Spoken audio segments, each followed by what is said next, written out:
मुझे अकील कहते हैं और मैं 7वीं जमात का तालिब इल्म हूँ। आजकल मेरे सालाना इम्तिहान हो रहे हैं। आज मंगल है और मेरा उर्दू का पर्चा है। मैंने पूरी तैयारी कर ली है। जी हाँ, मैं फर्स्ट आऊँगा। जब वीन आने का वक्त हुआ तो मैंने ड्रेस पहनना शुरू किया। पता चला कि पतलून की जिप खराब हो गई है। दूसरी पतलून खूंटी पर लटकी हुई मिल गई, लेकिन मासी ने इसे धोया नहीं था। सख्त बदबू आ रही थी, दाग धब्बे पड़े हुए थे। दरअसल उसमें मेरा कोई कसूर न था। मैं 5-6 लड़कों के साथ गली में क्रिकेट खेल रहा था कि गेंद सामने वाले वर्कशॉप में चली गई। मैं गेंद लेने चला गया। गेंद तो मिल गई, लेकिन मैकेनिक लड़के ने शरारत में अपने हाथ मेरी पतलून पर रगड़ दिए। स्कूल की पतलून मैंने उस लिए पहन ली थी कि कल मासी आएगी तो धो देगी, लेकिन मासी ने छठी कर ली। उफ, कहाँ जाऊं, क्या करूं? याद आया कि अम्मी जिद दरसत कर लेती हैं। पहले भी कई बार दरसत कर चुकी हैं। मैंने बावर्ची खाने में जाकर कहा, अम्मी, पतलून की जिप खराब हो गई है, तो मैं क्या करूं? इन्होंने डांटने वाले अंदाज से कहा, रात को अपना यूनिफॉर्म चेक कर लेना चाहिए था ना। वो अबू के लिए नाश्ता बना रही थी, उसलिए कोई बात सुनने को तैयार नहीं थी। बात तो वो ठीक कह रही थी, मगर उस वक्त तो देर हो रही थी। स्कूल की वीन आ जाती तो मुसीबत आ जाती। अम्मी, आज मेरा पर्चा है ना, बस आप जिप सही कर दीजिए, अपनी बाजी से करा लो। मैं दौड़ा हवा उनके पास गया तो नन्हे के साथ लूडो खेल रही थी। बाजी, मेरे पतलून की जिप खराब हो गई है, मैंने रोदीने वाली आवाज में कहा। अच्छा, मेरे पास रख दो, मैं अपनी गेम खत्म कर लूं, उसके बाद दरसत कर दूंगी। वीन तो देर से आती है ना? नहीं, आज जल्दी आएगी। आज तो पर्चा है ना। परसों तो वीन का टायर पंक्चर हो गया था, उसलिए वो देर से आई थी। मैंने वजाहत की।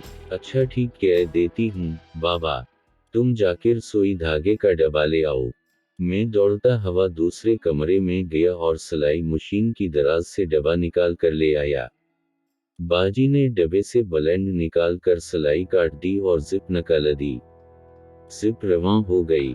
अब उन्हें जिप के दोनों किनारों की सिलाई करना थी, जो हाथ का काम था। इन्होंने अभी पहला टांका लगाया था कि सुई उनकी उंगली में चुभ गई। थोड़ा सा खून भी निकल आया। मेरे साथ भी कई बार ऐसा हुआ था, मगर मैंने कभी कोई परवाह नहीं की। उस वक्त न जाने क्या हुआ, बाजी ने तो वो उधम मचा दिया जैसे किसी ने उनकी उंगली पर छरी फेर दी हो। हाय अल्लाह, ये क्या हो गया? उसके सिवा उनके मुंह से कुछ निकल ही नहीं रहा था। ओई, मैं मर गई। बाजी, कुछ नहीं हुआ, नल पर जाकर हाथ धो ली, मैंने हमदर्दी से कहा। मैं नहीं लगा रही जिप, इन्होंने झंझला कर कहा और पतलून एक तरफ फेंक दी। मैंने बावर्ची खाने का रुख किया और अम्मी से बाजी की शिकायत कर दी। अम्मी ने कहा कि वो नाश्ता तैयार कर चुकी हैं, खुद लगा देंगी। मैंने सोचा जब तक अपनी डबिया चेक कर लूं, उसमें बाल पॉइंट पेंसिल, रबड़ और शार्पनर है या नहीं। डबिया खोली तो उसमें बाल पॉइंट नहीं था, हालांकि मैंने रात ही को रखा था। मुझे यकीन था कि अरसलान ले गया होगा। जब उसकी कोई चीज गुम हो जाती है तो वो मेरी डब्बा से निकाल लेता है। वो स्कूल जा चुका था, अब मैं कहाँ जाऊं? मैंने अम्मी से पैसे लिए और दौड़ता हुआ दुकान तक गया। दुकान बंद थी।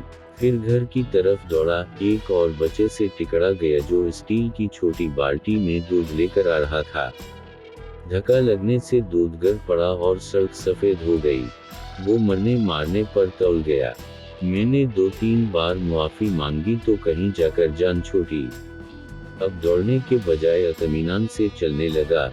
घर के करीब पांव फसला तो सड़क पर गिर पड़ा। वो केले का छिलका था, जो किसी बदतमीज और गनवार लड़के ने फेंका था। फिर याद आया कि शाम को मैंने भी तो ठीक इसी जगह खड़े होकर केले खाए थे। मुमकिन है वो छिलके मैंने ही फेंके हूँ। अच्छा, अब छिलकों के बजाय बाल पॉइंट के बारे में सोचना चाहिए। घर पहुंचकर बाजी से कहा तो इन्होंने अपना पर्स खोलकर चमकीला वाला बाल पॉइंट मुझे दे दिया। चमकीला बाल पॉइंट देखकर नन्हा मचल गया और अस्त करने लगा कि मैं बाल पॉइंट से लिखूंगा। चमकीला बाल पॉइंट मुझे दो। मैंने बाल पॉइंट अपनी डबया में रखा और डबया जाकर अपने कमरे में गुदे के नीचे छपा दी। फिर स्टोर में जाकर स्कूल ड्रेस पहना। क्योंकि मेरे जूतों में तस्मा है, मैंने इसे किसने के लिए जोर लगाया तो तस्मा टूटकर हाथ में आ गया। याद आया कि एक जोड़ी तस्मा फालतू है, मगर कहाँ है। सहन पर जोर डाला तो याद आया कि नन्हे ने कल रात को दोनों तस्मे आपस में बांध कर लंबा कर लिया था। फिर उससे अपने खिलौना ऊंट की गर्दन बांध दी थी और ऊंट को सहन में दौड़ाता फिर रहा था। ऊंट पानी की बाल्टी में मिल गया। नन्हा इसे रात को नहला रहा था। फिर पता नहीं किया हवा के उसने ऊंट को पानी में डबो दिया। मैंने उसकी गर्दन से तस्मा खोला और जूते में डाल लिया। वो गीला हो गया था, इसलिए दुश्वारी हुई। वह हर हाल अब से जूते के निकलने का अंदेशा नहीं था। अबू के साथ नाश्ता किया। स्कूल की व्हीन आने में सिर्फ 10 मिनट रह गए थे। व्हीन आ गई तो मैंने डबया बस्तर के नीचे से निकाली और व्हीन में सवार हो गया। इम्तिहान हाल में बैठने से पहले मैंने अपने दोस्त शोजा को बताया कि मैंने आज उर्दू के पर्चे की तैयारी अच्छी कर ली है, उम्मीद है कि मैं फर्स्ट आऊंगा। मेरी बात सुनकर वो हंसने लगा। मुझे बुरा लगा। मैंने कहा कि जब रिजल्ट आएगा तब देखना। वो हंसा और हंसता चला गया। जब टीचर ने पर्चा दिया तो मैं रोने लगा और रोता ही चला गया। इसलिए कि उस दिन उर्दू के बजाय सोशल स्टडीज का पर्चा था। मैंने आंसू पूंछकर किसी न किसी तरह से पर्चा हिल किया। सोशल स्टडीज मुझे आती नहीं थी, मगर जितनी आती थी वो लिख दी। जी हाँ, उम्मीद है कि अब मैं इम्तिहान में बुरे नंबरों से फेल हो जाऊंगा। घर आकर मैंने किसी को नहीं बताया कि पर्चा कैसा हवा है, बल्कि इसे छपा कर तकिए के नीचे रख दिया। मेज की दराज खोलकर सालाना इम्तिहान की डेट शीट देखी। उसमें भी सोशल स्टडीज लिखा था। तो फिर क्या बात थी।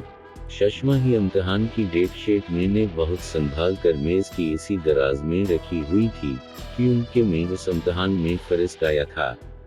इसे देखा तो उसमें आज के दिन उर्दू का पर्चा लिखा था। इत्तेफाक से तारीख आज ही की थी, अलबत्ता महीना बदला हुआ था। इम्तिहान की तैयारी मैंने इसी डेट शीट को देखकर कर डाली थी।